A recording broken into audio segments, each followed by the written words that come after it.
For the latest top tips, reviews and advice, please subscribe below. Hello and welcome to Attwoolls Outdoors with me, Mike. Telling you guys a bit of a sort of tutorial slash pitching video. Well, in many ways, sort of showing you how to connect a Dometic HUB with the SUV, well, not SUV, but the Campervan addition to your campervan. So what I'm going to do is basically sort of show you the process of how you can make a gazebo turn into an awning. So with me, what I've done is basically just pumped up the Dometic HUB itself, just pegged the main four corners nice and loosely and sort of got my distance away from the van, just approximate to start with. Now, the first time I'm doing this, to be fair, so bear with me. I think the best way of probably doing it is probably, if you want to drive away from it, obviously you want to use a fixing kit. For the purpose of this video, I'm just going to directly connect into the C-rail itself. There's a 6mm kind of beading already pre-sewn onto this already, so I can just go directly into that. And I think I'm going to basically connect that first, and then I get the distance away, zip the panel together, and then I can pull out and peg from there. So we'll give it a go and see how we get on. So the cater is that end. Now I want to make sure I get it the right way around. So straps are going to be over the top, so that'll be on the underside. So if I feed it from kind of the back towards the front, and it needs to go that way, that's right. So we'll just feed that into the C-rail directly. Like I said, if you're going into a wind out first and foremost, you can do that straight away. A good indication straight away is you want the storm straps located on the upper side rather than the bottom.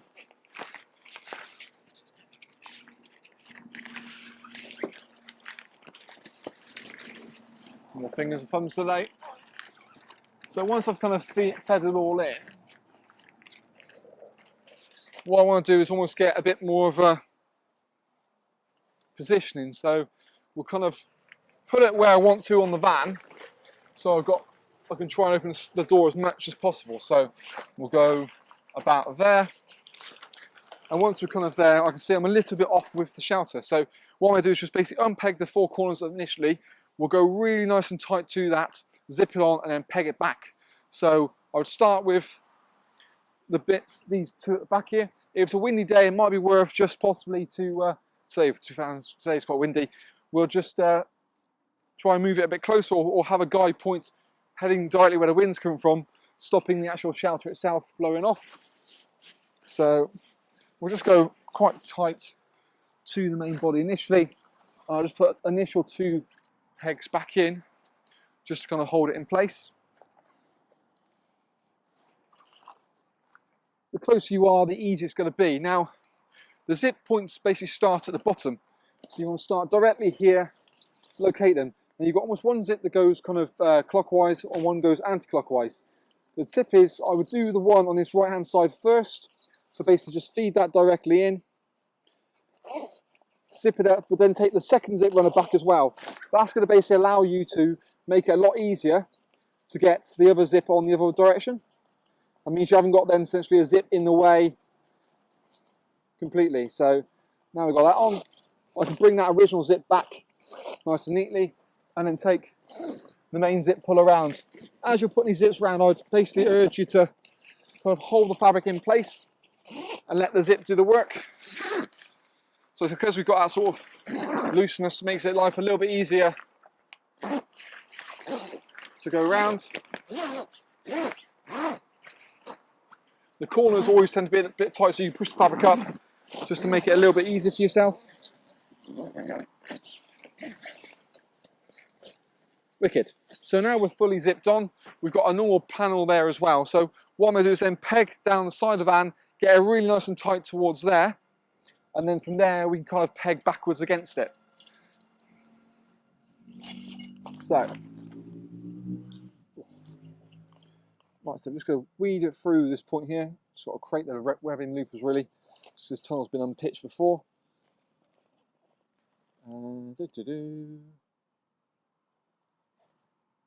Feed that back through. Wicked. So you want to go a little bit underneath the van, a smidge. If anything, kind of pull it out a little bit. You can always basically slacken that off if you wanted to, or if need be, tightening it up. But taking it a little bit further just gives you a little bit more play. And then we'll do the same on the other side. Again, just going a little bit underneath the van.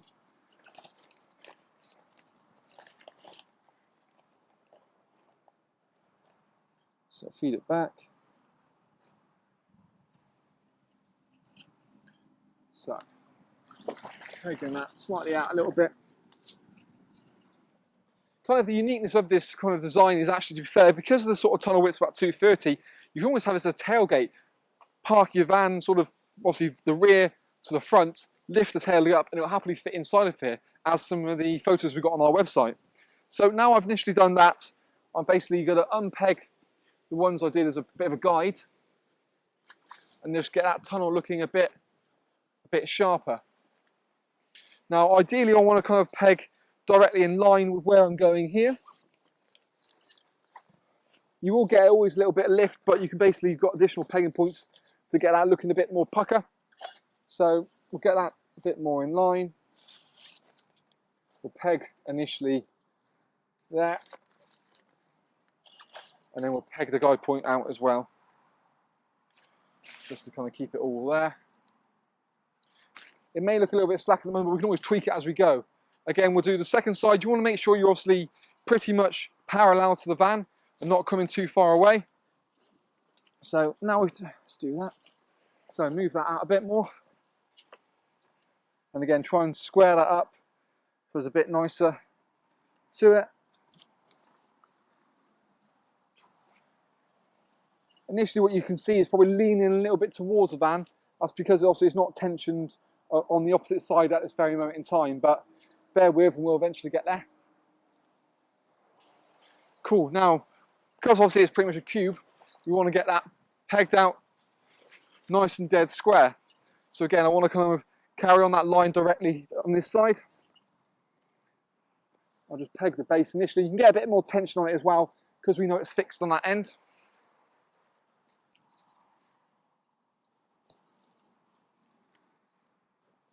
Cool, so now we've got that, we can just check how we're looking in terms of the tunnel section. Not too bad. When we get a bit more bracing from the main storm straps, that'll tension that up a bit more for us. Like I said, that'll get it nice and neatly there as well. So in fact, let's do that now. We've also done sort of separate videos again on pitching the Annex for this model, as well as actually the hub as well. So you can always check those out if you want kind of more information on that. Side panels, as you can probably imagine, just basically zip in, not too dissimilar to how I initially pitched, zipped on the additional panel.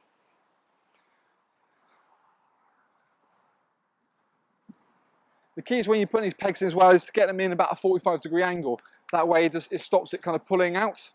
And again, with those gusts, it's properly supported.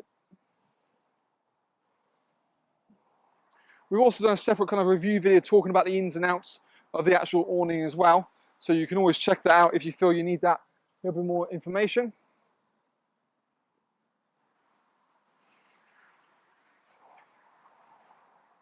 Overall, it's definitely one of the more versatile things on the market, to the point where you can obviously use it as a sort of a gazebo if you wanted to. Alternatively, you know, it can just be a driveway awning, it can be just a shelter, something perfect for the beach. You know, you can really, again, make it kind of really what you want it to be.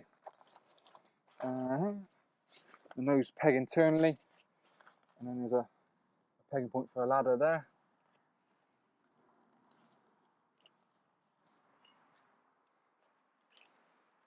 But yeah, that kind of gives you a bit more of an idea about how you would connect it.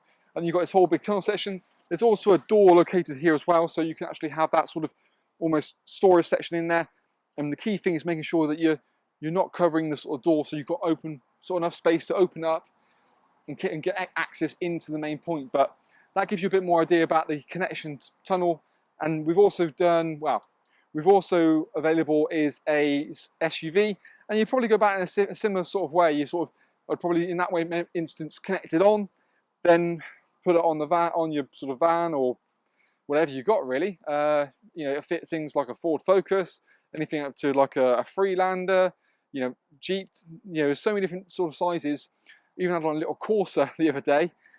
So again, lots of flexibility in what it can fit. So that's kind of the alternative to this tunnel, is that. But any more information you can check in the link below, directly through to our website, where we've got all the information on the pricing, as well as the package deals we've got going on the hub with all the optional extras as well. But for the time being, that's a little sort of review video slash pitching video of the hub kind of camper van conversion one. But yeah, thank you again. We'll see you again soon.